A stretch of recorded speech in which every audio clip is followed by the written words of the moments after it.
যুবকেরা এই কথাটা ভালো করে শোনো, রাতের বেলা কোনো যুবক খালি গায়ে ঘুমাবে না।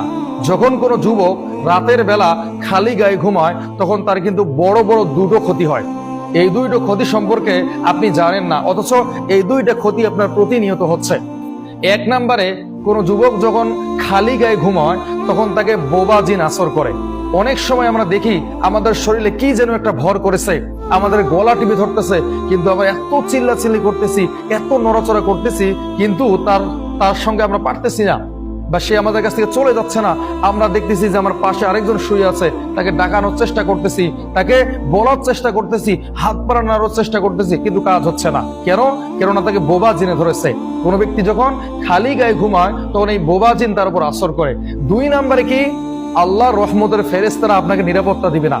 মানুষ যখন ঘুমায় তখন আল্লাহর পক্ষ থেকে ফেরেশতারা আসে এবং তাকে নিরাপত্তা দেয়।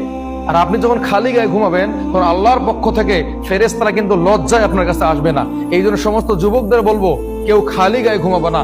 খালি গায়ে ঘুমালে তোমার কিন্তু এই দুইটা সমস্যা হবে। এছাড়াও একটা কথা আমি সময়কে স্মরণ করিয়ে দিতে চাই। রাসূল সাল্লাল্লাহু আলাইহি ওয়াসাল্লাম বলছেন, যখন মানুষ ঘুমিয়ে যায় তখন আল্লাহর পক্ষ থেকে ফেরেশতারা এসে তার রূহটাকে আসমানের মধ্যে নিয়ে যায়।